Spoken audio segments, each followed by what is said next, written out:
Have you ever found yourself stuck in one of life's storms? And no matter how hard you try, no matter what you do, it seems that you can't make any headway. So many times the storms in our life, we didn't prepare for them, we didn't plan for them, we didn't ask for them, we didn't even cause them, they just suddenly happen. I want to talk to us this morning about hidden blessings in the storms of life. Each of us this morning is in either one of three situations. You are either headed towards a storm, or you are just coming out of a storm, or you are in a storm right now. But whatever your situation, God is in control. Storms come suddenly, but God is not surprised.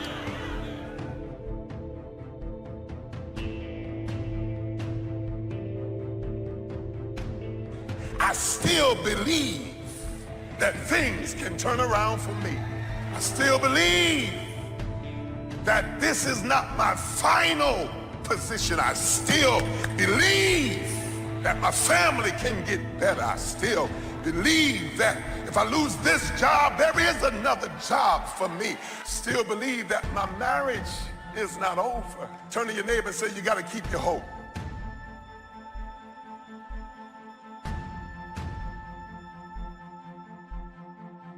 Clap somebody and say, I believe. Is there anything you believe in that you'll sweat for, that you'll work for, that you'll labor for, that you'll commit yourself to? Is there anything that you love other than yourself?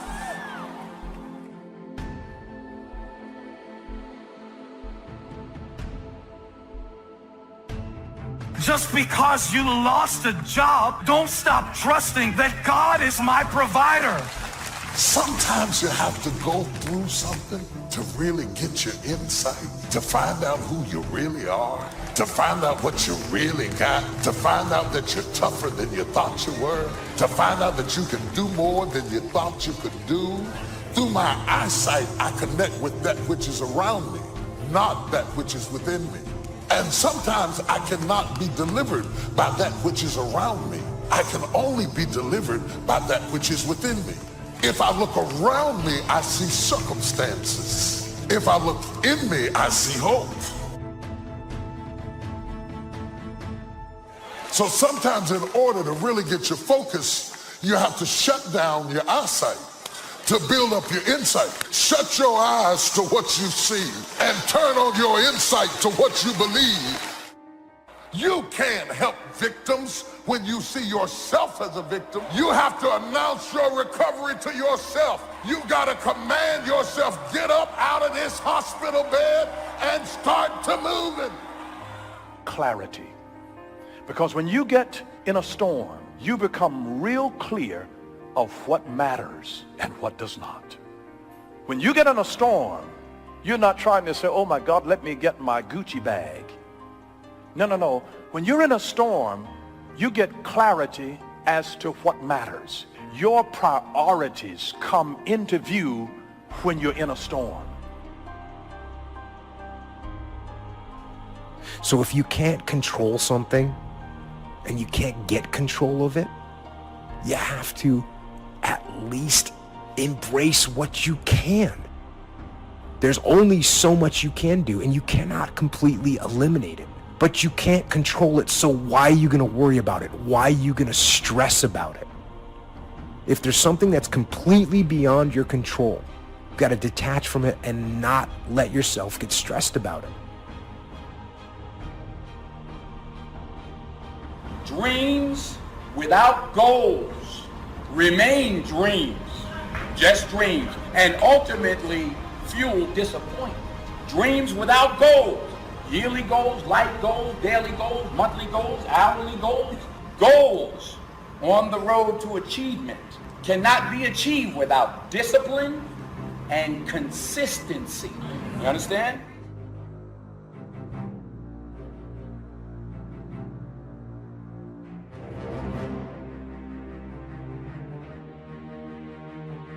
someone's gonna get the candy in life. There's always candy in life.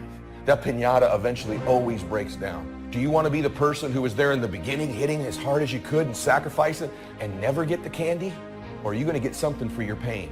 Are you going to get something for your effort? Are you going to get something for this sacrifice you're making? You got to get something for this pain. You got to stick in the game until the candy comes out, and then we all get to celebrate.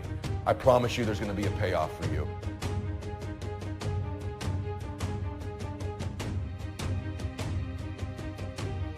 The big challenge is to make something out of each opportunity. Now, if winters are always going to occur in our life, shouldn't we benefit from them too? Come the next winter, you could be on the inside looking out, seated by a warm fire, the company of a good friend, and those unique feelings of security in spite of the circumstances or the season.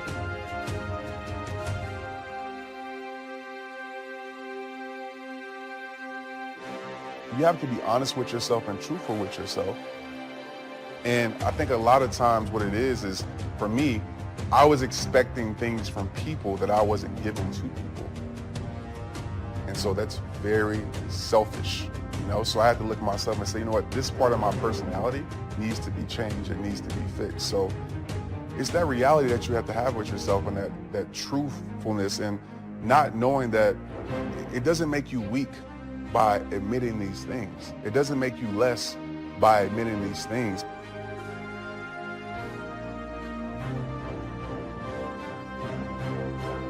Begin to know now that the night will pass, and as you learn to grow and progress, you will better understand how to handle every night and better live every day. Don't be afraid to face the facts of life. It is not negative to understand that the winters always come. Don't clip the word impossible out of the dictionary. Don't say, I don't want to hear the problem. I don't want to see the difficulty. Don't show me the weeds. Don't say anything negative. Only see the positive. That's foolish. There is a thin line between positive thinking and kidding yourself. And remember, there's also a thin line between faith and folly.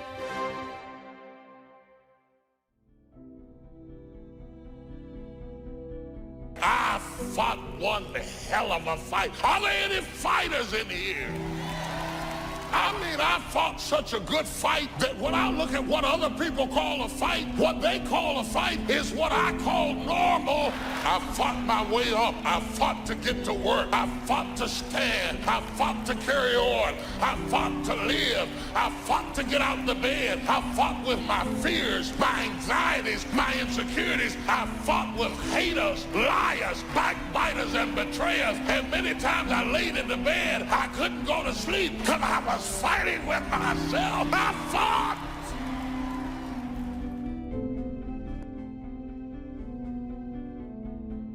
Take ownership. Take extreme ownership. Don't make excuses. Don't blame any other person or any other thing. Don't hide your delicate pride from the truth. Take ownership of everything in your world, the good and the bad. Everyone took ownership of their mistakes. Everyone took ownership of the problems. Take ownership of your job, of your future, and take ownership of your life. And lead. Lead yourself and your team and the people in your life. Lead them all to victory. Make your move before you're ready. We're instructed in life to walk by faith and not by sight. See, you want to really begin to stretch yourself. You want to become a risk taker. Most people won't do that. See, most people engage in low life living, low risk living. This God said, if you're not willing to risk, you cannot grow. And if you cannot grow, you cannot become your best. And if you cannot become your best, you can't be happy. Then what else is there? Anybody who's not ever willing to risk will never do very much in this world. And in all probability, you'll end up being quite bored with your life. A couple things that I said last night that I don't want you to forget is walking by faith is taking step one before you know what step two is. After a few times, you get a little more used to it and it's not quite as scary, but taking a step of faith is stepping out to do something when you don't know how it will be provided for. But you believe with all your heart that it's what God has told you to do. Life is short and unpredictable. And so you want to begin to take some chances. You want to begin to challenge yourself and make it okay to fail and learn from your failures. Don't allow fear of failure to draw you in. You can't get out of life alive. You got to die to leave here. You got to make changes. You got to say no. You got to disappoint people. You got to walk away from some stuff. You have to. And so stepping away from things has felt much more dangerous to me than taking on 5 new things. Does anybody get it? Anybody out there, you get it? Trying to learn early the consequences of errors in judgment, poor behavior, and then try to learn from others that have gone down a disastrous road, and sure enough, they suffered the consequences, and you say, wow, then I'm going to change direction because I don't want those consequences. That's called being doubly smart, learning from errors in judgment. A few simple disciplines practiced every day. Now you're on the road to success.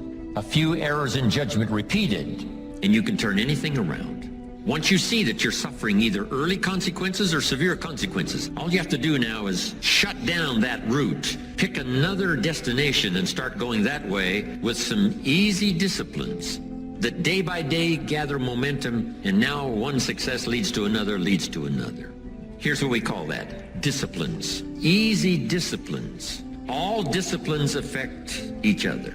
Every discipline affects the rest. Every lack of discipline affects the rest. What's interesting about success is starting a new discipline, a couple of new disciplines, and sure enough, once you've gained just a little bit of success in a couple of new disciplines, it'll inspire you to clean up the rest. It'll inspire you to fine-tune all of your other disciplines. Each lack of discipline affects the rest. Solving problems, going from errors in judgment to easy disciplines that can change it all.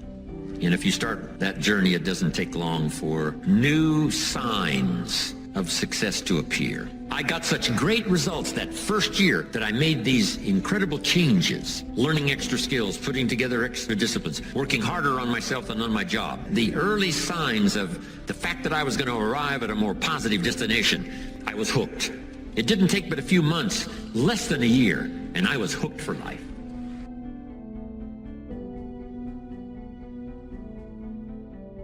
So when you begin to say, what is it that I want to leave? What contribution that I want to begin to make? What difference do I want to make in life? What is it that I want to do with the rest of the life that I have left? What chances I need to take? What risks do I need to begin to embrace? What fears do I need to step on? What areas of my life am I dead right now? What dreams? You can either live your dreams or live your fears. You have got to get to a point where you say, I'm sick and tired of living like this. There's got to be more. That's when people go out and strike out on their dreams. That's when people get out of relationships where they're dying together rather than growing together. See, you will when you put yourself in that kind of situation. I'm reminded of 2 frogs that were hopping down the road, and they fell into a bottle of milk. And one was hopping up and down for a while, and he drowned. He just gave up. But this other frog just kept on kicking. He wouldn't give up. He just kept on kicking. And pretty soon he churned that milk into butter and he walked on out. I ask you to start that same journey. Let your new skills, new disciplines affect all of the rest. You really won't be happy if you don't produce. 6/7 of our life was to be devoted to labor and work, to produce a work of art, to produce a good family, to produce an enterprise. That's the essence of life in its best form. First is to be a producer. What is the reason for the seed and the soil and the sunshine and the rain and the seasons of life and its miracle? What's the reason for all of that? Here it is in a nutshell for your notes. To see what you can do with it.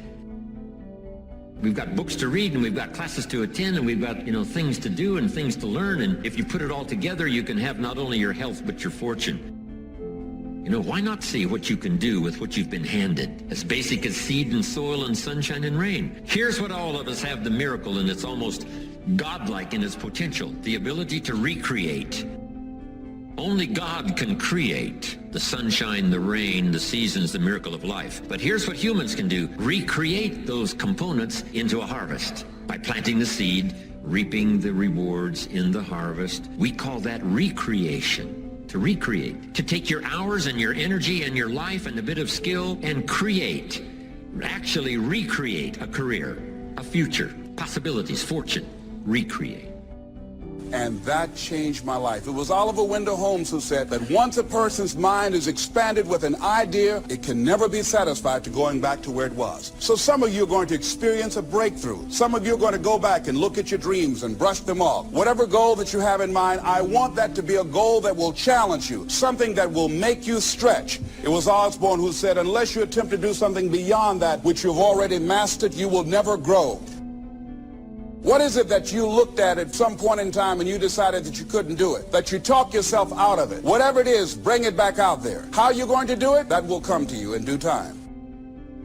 See, you don't get in life what you want, ladies and gentlemen. You get in life what you are, not what you want. See, the good news is that we can always become more by working to develop ourselves. You've got to begin to take a look at your life and look at where are you right now? What are your strengths? What are your weaknesses? What gives your life a sense of fulfillment, a sense of joy? What does a full, rich life means to you? What is it that you could love doing 7 days a week? Think about that. That takes an incredible psychology. But in that psychology, we bump into limits, and that's what you got to shift. And if your psychology is solid, then you got to say, where are the skills I'm missing? Because that's equally important. And you won't be happy if you aren't really extending yourself. Because here's really the goal of the human adventure, the full development of all your potential. Why not see how far you can go, how much you can earn, how much you can share, how much you can give? Why not see what all you could be? That's why at my age I'm still working, traveling the world, doing what I've done for all these years, is to see what else I can become. How much stronger could I become? How much more refined could I be in my working with business partners and all the rest? Why not go for that ultimate challenge, on and on, as far as you can, take it as far as you can. Friendship is one of the greatest support systems in the world. Nourish it, protect it, look after it, develop it to the best of your ability. Next is your heritage. Keep your heritage alive. That's what's made America great. Is a combination of a variety of heritages from all over the world. People have been coming from all the countries of the world to America, bringing with them their gifts. Gift of business ethics, gift of government, gift of music,